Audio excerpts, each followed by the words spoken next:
السلام علیکم۔ امید ہے آپ سب خیریت سے ہوں گے۔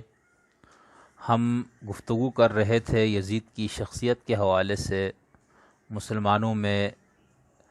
کیا نقطۂ نظر پائے جاتے ہیں۔ گزشتہ ویلاگ میں ہم نے ان لوگوں کا موقف پیش کرنے کی کوشش کی تھی جو یزید کو نیک اور عادل حکمران سمجھتے ہیں۔ آج کی ویلاگ میں ہم اہل سنت والجماعت کا جو اجماعی موقف جس کو کہا جاتا ہے اس کو آپ کے سامنے رکھنے کی کوشش کریں گے، اور اس کے لیے کچھ اس اہل سنت علماء کی آراء آپ کے سامنے رکھیں گے جن کا یہ خیال ہے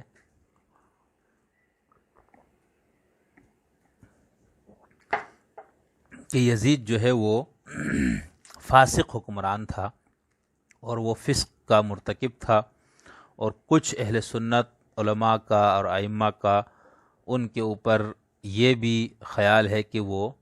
خارج عن الاسلام تھا، یعنی مرتد اور کافر ہو گیا تھا۔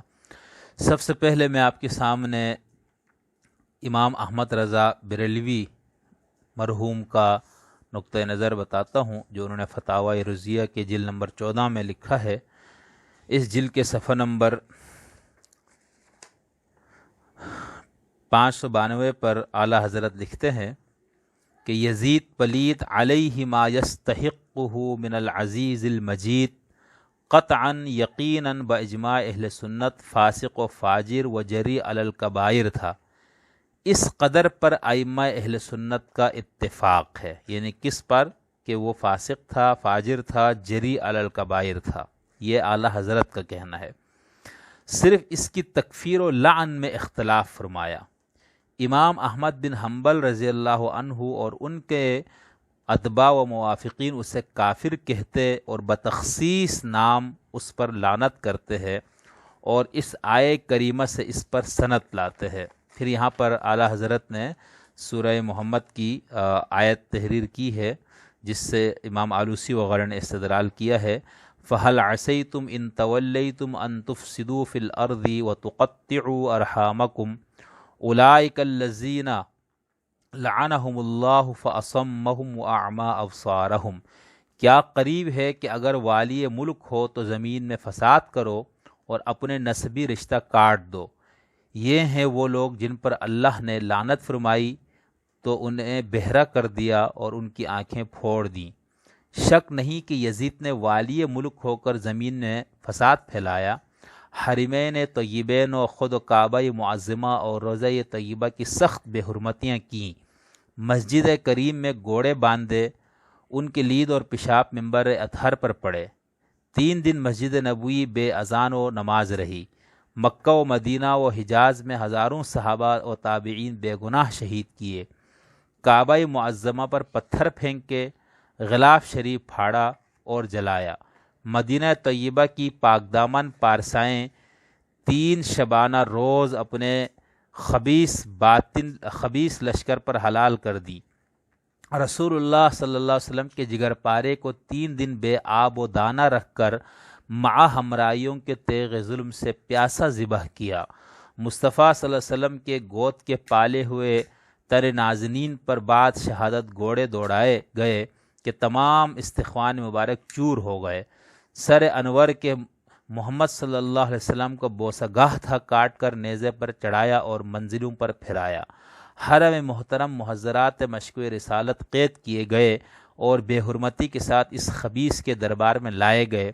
اس سے بڑھ کر قطع رحم اور زمین میں فساد کیا ہوگا؟ ملعون ہے وہ جو ان ملعون حرکات کو فسق و فجور نہ جانے۔ قرآن عظیم میں صراحتاً اس پر لعنہم اللہ، ان پر اللہ کی لعنت ہے فرمایا۔ لہٰذا امام احمد اور ان کے موافقین ان پر لعنت فرماتے ہیں، اور ہمارے امام اعظم نے لعن و تکفیر سے احتیاطاً سکوت فرمایا کہ اس سے فسق و فجور متواتر ہیں، کفر متواتر نہیں، یعنی صرف کفر متواتر نہ ہونے کی وجہ سے کہتا ہے احتیاط کیا۔ اور بحال احتمال نسبت کبیرہ بھی جائز نہیں، نہ کہ تکفیر اور امثال وعیدات مشروط بعدم توبہ ہے، لقولہ تعالی فسوف یلقون غیا الا من تاب، تو ان قریب دوزخ میں غی کا جنگل پائیں گے مگر جو تائب ہو گئے۔ اور توبہ تادم غرغرہ مقبول ہے اور اس کے عدم پر جزم نہیں، اور یہی احوط و اسلم ہے، مگر اس کے فسق و فجور سے انکار کرنا اور امام مظلوم پر الزام رکھنا ضروریات مذہب اہل سنت کے خلاف ہے، اور ضلالت و بد مذہبی صاف ہے، بلکہ انصافاً یہ اس قلب سے متصور نہیں کہ جس میں محبت سید عالم کا شمع ہو۔ تو یہ امام احمد رضا خان، جن کو اعلیٰ حضرت کہا جاتا ہے، بریلی شریف سے ان کا تعلق تھا، اور ہند و پاک میں اہل سنت والجماعت کے اوپر جو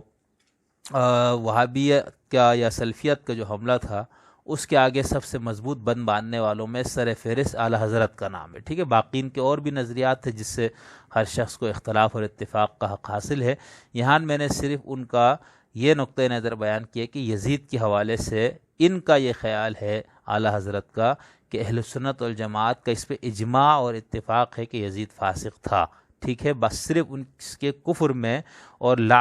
شخصی طور پر معین کر کے اس پہ لعنت کرنے پر اختلاف ہے، فسق میں اختلاف نہیں ہے۔ اسی مسلک کے ایک بہت بڑے صاحب علم، محدث بھی تھے، مفسر بھی تھے، علامہ غلام رسول سعیدی صاحب شرح صحیح مسلم جلد نمبر 3 پہ لکھتے ہیں، بہت ڈیٹیلز اس پہ تفصیل سے گفتگو کی اس کا، تو لکھتے ہیں کہ یزید کی تکفیر اور اس پر لعنت کے سلسلے میں مصنف کا موقف: یزید کے 3 جرم متواتر ہے۔ اس نے حضرت حسین بن علی رضی اللہ تعالی عنہما سے جبری بیعت لینے کے لیے عبیداللہ بن زیاد کو روانہ کیا، اور اس کو حضرت حسین کے مرتبہ اور مقام کی رعایت کرنے کی کوئی ہدایت نہیں کی۔ اس نے آپ کو قتل کرنے کا حکم دیا تھا یا نہیں، اور قتل کی خبر سن کر خوش ہوا تھا یا نہیں، اس سے مورخین کے درمیان اختلاف ہے، لیکن اس میں کوئی اختلاف نہیں کہ اس نے قاتلین کو کوئی سزا نہیں دی، جبکہ وہ سزا دینے پر پوری طرح قادر تھا اور اس میں کوئی رکاوٹ نہیں تھی، اور یہ اس بات کی واضح دلیل ہے کہ یہ قتل اس کے ایمان سے ہوا اور اس قتل سے راضی تھا۔ حضرت حسین رضی اللہ عنہ اور ان کے رفقا پر کربلا میں جو ظلم و ستم ڈھایا گیا، اور پھر ظالموں سے یزید نے بحیثیت حاکم کوئی باس پرس نہیں کی، انہی مظالم کی وجہ سے بعض علماء، امام احمد، علامہ ابن جوزی اور علامہ تفتزانی وغیرہ نے یزید پر لعنت کی ہے۔ ہر چند کے محققین اور محتاط علماء نے یزید پر شخصی لعنت سے منع کیا ہے، اور اسی میں سلامتی بھی ہے، سمجھی ہے کہ یزید کے معاملے کو اللہ پر چھوڑ دیا جائے، ٹھیک ہے۔ اس کے بعد انہوں نے ان کے باقی جرائم بھی گنائے ہیں، جس کی وجہ سے وہ یہ کہتے ہیں کہ وہ فاسق ہے، اور اس کے آخر میں وہ لکھتے ہیں کہ جس شخص نے آل رسول پر ظلم کیے، حرم مدینہ کی بے حرمتی کی، خانہ کعبہ کو جلایا، ہمارے دل میں اس کے بارے میں نرمی کا کوئی شمع نہیں، یہ شخص بہت بڑا ظالم اور فاسق و فاجر تھا۔ اگر ہمیں شرعی حدود و قیود اور قواعد شریعہ کا پاس نہ ہوتا تو ہم یزید پر کفر کا حکم لگا دیتے اور اس پر شخصی لعنت کرنے میں کوئی تعامل نہ ہوتا۔ یہ تو دو تھے بریلوی اہل سنت والجماعت حنفی بریلوی مسلک سے تعلق رکھنے والے صاحبان علم۔ اب ہم آپ کے سامنے مسلک دیوبند سے تعلق رکھنے والے ایک شخص کا حوالہ میں آپ کے سامنے پیش کرتا ہوں، اور اس کے بعد میں اپنی گفتگو ختم کروں گا۔ میری مدرات ہے مولانا محمد طیب صاحب، جو کہ دارالعلوم دیوبند کے محتمم تھے اور مولانا قاسم نانواتوی کے پوتے بھی تھے، اور ان کو عام طور پر ان کے مسلک کے لوگ حکیم الاسلام کے لقب سے ان کو ملقب کیا جاتا ہے۔ 1897 میں پیدا ہوئے، یہ 1983 میں ان کا انتقال ہوا۔ انہوں نے محمود عباسی کی کتاب کے جواب میں ایک کتاب لکھی تھی، شہید کربلا اور یزید کے عنوان سے۔ اس کتاب کے صفحہ نمبر 139 پر مولانا طیب صاحب اپنی اس کتاب میں لکھتے ہیں یزید کے فسق اور اس کے اوپر گفتگو کرتے ہوئے، فسق تو فسق، بعض ائمہ کے یہاں تو یزید کی تکفیر تک کا مسئلہ بھی زیر بحث آ گیا، یعنی جن کو اس کے قلبی دواعی اور اندرونی جذبات کھلنے پر ان کی اطلاع ہوئی تو انہوں نے اس پر کفر تک کا حکم لگ دیا۔ گویا جمہور کا مسلک نہیں ہے، لیکن اس سے کم از کم اس کے فسق کی تصدیق اور تاکید تو ضرور ہو جاتی ہے۔ اس کے بعد انہوں نے لکھا ہے کہ شرح فقہ اکبر میں محقق ابن حمام کا حسب ذیل بیان نقل کیا گیا ہے۔ ابن حمام فرماتے ہیں کہ یزید کی تکفیر میں اختلاف کیا گیا ہے، بعض نے اسے کافر کہا ہے کیونکہ اس سے وہ چیزیں مروی ہی جو اس کے کفر پر ضلالت کرتی ہیں کہ اس نے شراب کو حلال سمجھا، اور قتل حسین ان کے ساتھیوں کے قتل کے بعد اس نے منہ سے نکالا کہ میں نے حسین وغیرہ سے بدلہ لے لیا ہے جو انہوں نے میرے بزرگوں اور رئیسوں کے ساتھ بدر میں کیا تھا، یا ایسی اور باتیں۔ شاید یہی وجہ ہے کہ امام احمد کی اسے کافر کہنے کی کہ ان کے نزدیک یزید کی اس تقریر کی نقل ثابت ہوگی۔ اس سے واضح ہے کہ اختلاف اگر ہے تو یزید کی تکفیر میں ہے، تفسیق میں نہیں، اور امام احمد بن حنبل جبکہ یزید کے کفر تک کے بھی قائل ہو گئے تو فسق تو بطریقہ اولا قائل تسلیم کیے جائیں گے۔ اس لیے یزید کے فسق پر اتفاق علماء کے ساتھ ایک امام مجتہد کی مہر بھی لگ جاتی ہے۔ تو یہاں پر انہوں نے یہ بات بہت کلیئرلی اور بہت واضح کر کے دو ٹوک انداز میں بیان کی ہے اور لکھا ہے کہ یزید کی جو تفسیق ہے، اس کے فاسق ہونے کے حوالے سے ہمارے ہاں کوئی اس پہ اختلافی رائے نہیں ہے۔ اس کے بعد آگے لکھتے ہیں یزید کا یہی وہ ذاتی، اجتماعی اور مسلمہ کل فسق ہے جس سے اس کے مستحق لعنت ہونے کا مسئلہ ائمہ کے زیر بحث آیا، اور علماء نے اس پر فقہی حیثیت سے کافی مبسوط اور مفصل کلام کیا۔ ہمیں یزید پر لعنت کرنے نہ کرنے سے بحیثیت مسئلہ کوئی تعرض کرنا نہیں، تاہم یہ ضرور ہے کہ مستحق لعنت اشد قسم کا فاسق ہی ہو سکتا ہے، اس لیے یہ استحقاق لعنت کا مسئلہ در حقیقت یزید کے فسق کی ایک مستقل دلیل ہے۔ پس یزید جواز کے دلائل جو آگے آ رہے ہیں وہ لعنت کے ترغیب دینے کے لیے نہیں بلکہ اس کے فسق کے اس بات کے سلسلے میں۔ تو انہوں نے پھر کافی حوالے دیے ہیں جس سے ثابت ہوا، یعنی ان کا یہ کہنا ہے کہ اہل سنت کے ہاں یہ جو ایک مسئلہ اختلافی ہے کہ شخصی لعنت جو ہے وہ ہے یا نہیں، تو ان کا یہ کہنا ہے کہ چونکہ ہمارے مسلک میں اس طرح سے شخصی لعنت کا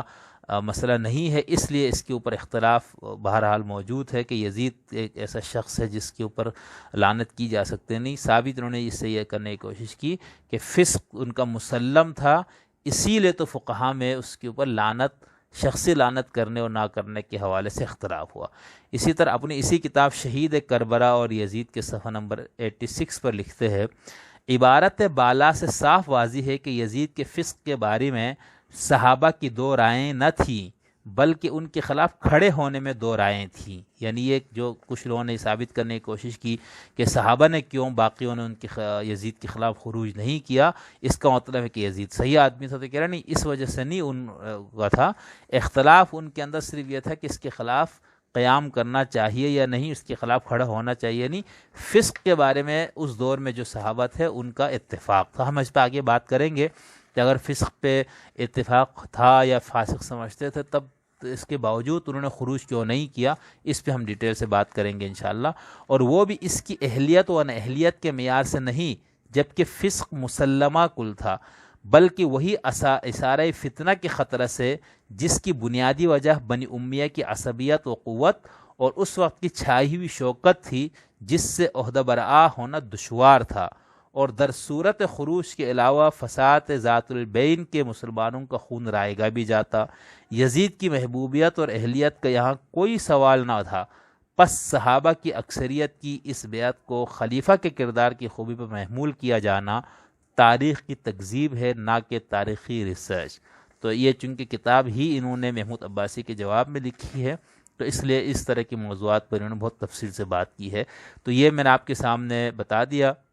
اعلیٰ حضرت کا بھی نقطۂ نظر، مولانا علامہ غلام رسول سعیدی صاحب کا بھی، مولانا محمد طیب صاحب محتمم دارالعلوم دیوبند کا بھی، اور اس کے علاوہ بہت زیادہ، اور پھر ان لوگوں نے جن بڑے بڑے علماء کا ائمہ اہل سنت کے حوالے دیے، تو اس وجہ سے ان کا یہ خیال ہے ان سب کا، اور بلکہ اعلیٰ حضرت نے لکھا ہے کہ یہ ضروریات مذہب اہل سنت سے انکار کے مترادف ہے اگر کوئی شخص یزید کے فسق کا قائل نہیں ہے۔